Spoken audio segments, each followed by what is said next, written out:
Well, that was a funny night yesterday. We started off the night assuming that the Liberals would be able to hold on to their seat in Toronto St. Paul. It looked good for them for a while. They were 10% up on the Conservatives. And then early in the morning, the entire thing collapsed when some of the early voting had finally come in from those early polls. And now Toronto St. Paul is a Conservative seat.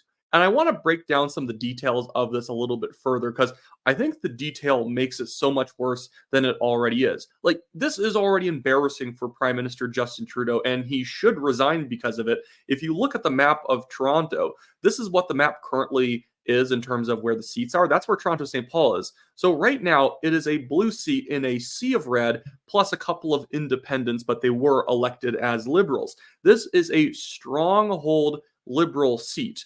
Yes, there are certain factors that would have influenced the vote, like there is 15% of Jewish voters in that area, which was going to hurt the Liberals, considering they have just let crazy people do their foreign policy work and who are just like obviously pro Hamas. That's the only way I can put it.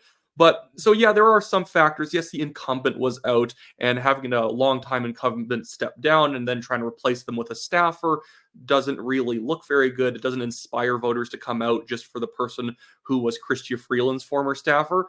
It's cheap. It's just saying basically elect the person who's been polishing picture frames in another MP's office.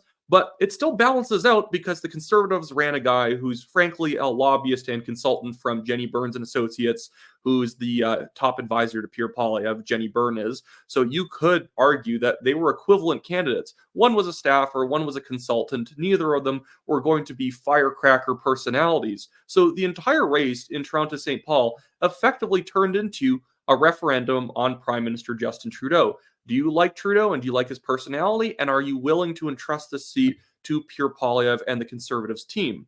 And the answer was yes. Here are the results just to give you a bit of detail. The Conservative Party of Canada and Don Stewart won 42.1% of the vote. Liberals got 40.5% of the vote. Their candidate was Leslie Church. NDP and the Green Party underperformed heavily with 10.9% and 2.9 respectively, and the PPC has fully collapsed, only getting 0.6% of the vote, losing 2.1% that they had back in 2021. Yeah, it's not a great seat for the PPC to be running in the first place. It's a downtown core, semi-suburban riding, and so the PPC are just not going to be very welcome in this area. At the same time, if you can't maintain the small hardcore base of support that you had in a riding like this, and you are supposedly putting your volunteers out there on the doors and nobody's reacting to you, you probably need to pack it in. Pierre Poilievre is against mass immigration. He's going to lower taxes, regulations. He is more in favor of freedom like the PPC wants. So at this point, the party either has to find a new identity or they have to pack it in. And it seems like Maxime Bernier is interested in packing it in since his wife just purchased them a $1.1 million home down on the Florida Panhandle, I believe, which probably means that he's not going to be spending that much time in Canada in the next several years.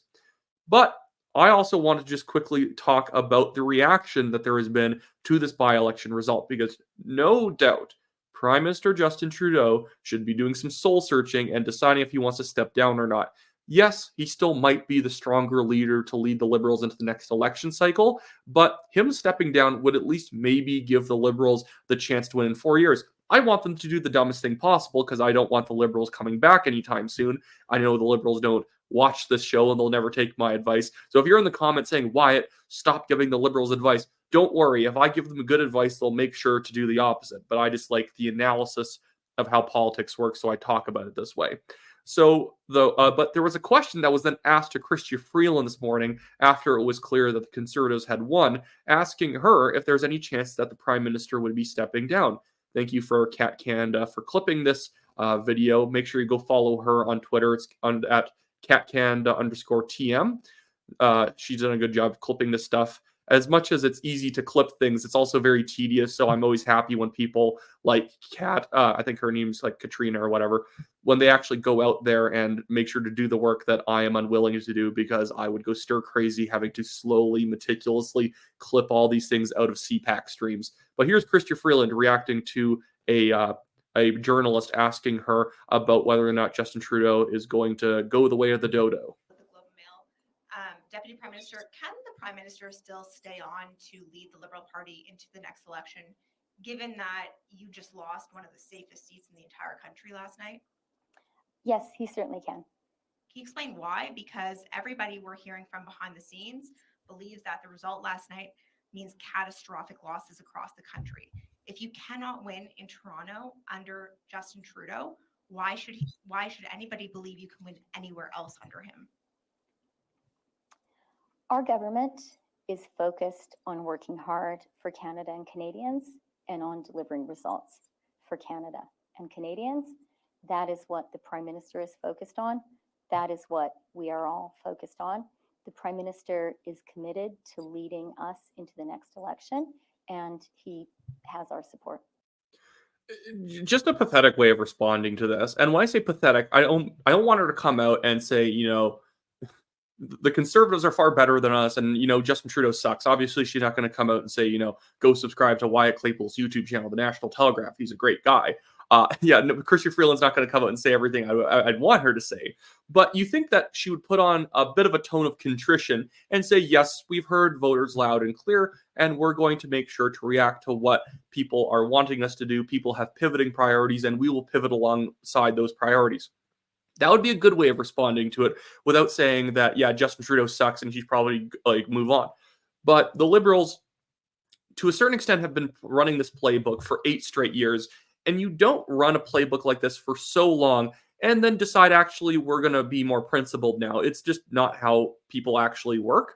But then there was this response from Prime Minister Justin Trudeau's office in which he said, I won't bring it up on screen because you guys are probably not going to want to read it while I'm doing a video here. He said, I want to thank all the volunteers and candidates for putting their names forward and participating in Toronto St. Paul's by-election, including Liberal Party candidate Leslie Church, who ran a strong and positive campaign. I also want to congratulate Don Stewart on his victory in this tight-fought race. Most of all, I want to thank the people of Toronto St. Paul for exercising your right to vote and for making your voice heard. This was obviously not the result we wanted, but I want to make it clear that we hear your concerns and frustrations. So it seems like Prime Minister Trudeau, his team at least kind of understood that this is the thing that they should be saying in the aftermath, but it still doesn't change the fact that the problem for the Liberal Party is that they've just alienated large groups of voters who the Liberals would have to effectively completely do a 180 with their playbook in order to win back.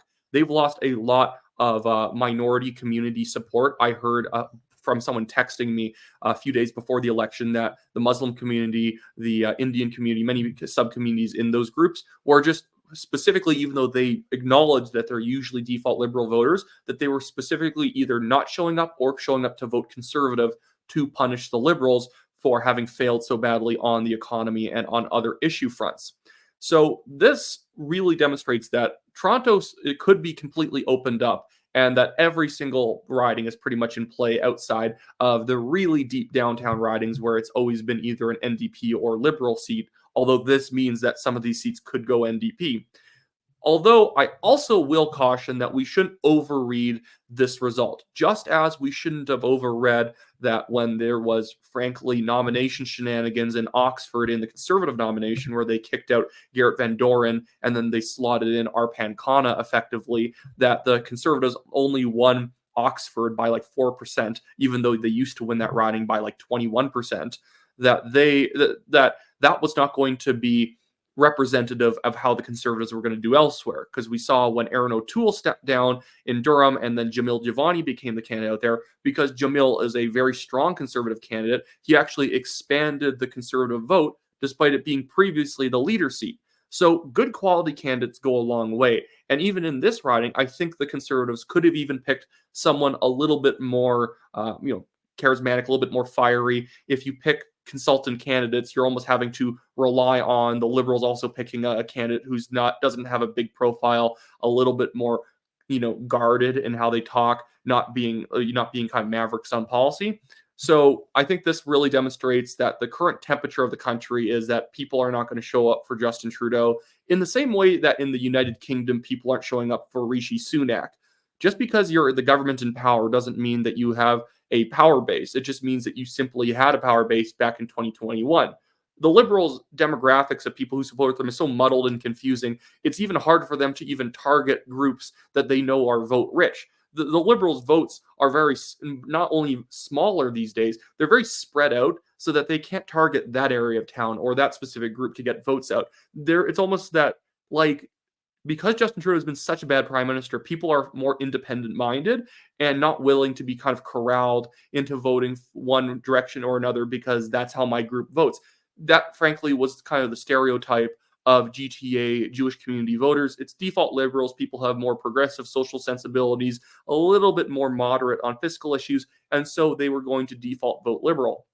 The Liberals have gone they've failed so badly on the economy, and they've gone so hard left in terms of being pro-Hamas that Jewish voters just can't do it anymore. And so many of them did shift over to the Conservatives, and I wouldn't be surprised to see that is what made up most of the difference for the Conservative Party, was a lot of voters going from Liberals to Conservatives, although it was still a squeaker, so I could see some of the NDP having also gotten by in the Liberals. One of the funniest things I've seen, and I'm not sure if I'm going to bring it up on screen now, I'll try and find it for you, was some Liberal Party supporters whining that people voted NDP and Green, and that they had like let down the Liberals as if it was like their duty to make sure that the Liberals kept a hold of the seat. Okay, here it is right here. I'll make it a little bit bigger on screen. So this whiner says, big thanks to the 10.9% who voted NDP and the 2.9% who voted Green on securing a Conservative win. CPC greatly appreciates you. And it shows the obviously how close it was and that the Greens and the NDP could have put the Liberals over the top. But this is a great lesson in how politics actually works. People didn't vote for your party because they didn't like the party. I am against the myth of vote splitting. There, in my mind, is pretty much no real situation where vote splitting is like actually happens. Very infrequently do people get confused by two parties and they end up basically letting another party win because they're divided between two options. It didn't even happen in 2012 or 2015 between the Wild Rose, or I guess just 2015, between the Wild Rose Party of Alberta and the PC Party. People weren't voting for the other one for very clear reasons. It wasn't because of voter confusion. Same thing in this riding. People aren't voting Liberal because they're not voting Liberal. People are used to voting Liberal in previous elections. They've been voting Liberal since 1988, I believe, in this riding. So if they didn't pick the Liberals, it's not because there was another option on the ballot. Carolyn Bennett had been having to deal with other options on the ballot for decades, and she was still winning that seat. As soon as she turned it over to Leslie Church and the terrible Liberal brand that now exists. Remember, Carolyn Bennett still won the seat in 2011 during the Ignatieff collapse, which is not really that big of a data point that it should have been a safer seat because the established names in the party back in 2011 mostly held on to their seats and she was very established. But she was able to weather some pretty difficult storms. The fact that they couldn't do it this time more so proved that people don't like them. Not that the NDP and the Greens weren't being compliant enough. The Greens and the NDP have gotten better results in this riding in the past. Like, I'll bring this up again. The NDP lost percentages of the vote in this election. The Greens did too. The PPC did too. It was that the Conservatives gained and everyone else flopped. That's the story of this election, that people are not looking for the left. They are looking for a conservative alternative to the left right now. Jagmeet Singh has hurt his reputation by wrapping himself around Justin Trudeau, who is a complete boat anchor on Jagmeet Singh's approval, because NDP leaders usually had a big advantage in having high approval because they're not, they have no chance of ever becoming the prime minister. So people just assume they're nice people. And as soon as Jagmeet Singh has actually made himself a thorn in the side of Canadians by backing Trudeau, people have completely walked away from seeing the NDP as a friendly option to park their vote with if they don't like the Conservative or the Liberal, because they're just seen as the adjunct Liberal.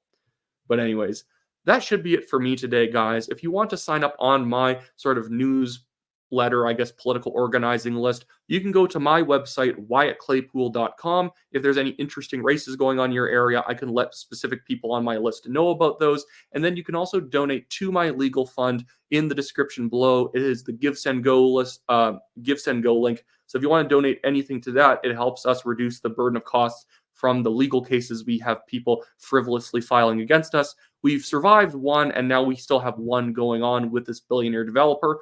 We will win over time, but a lot of people abuse the legal system, and they just throw paperwork at you to try and drive up your own costs, to force you into fake apologies, even if you've done nothing wrong. We don't apologize for having done nothing wrong, so we're fighting it out, and anything you can contribute really helps us out.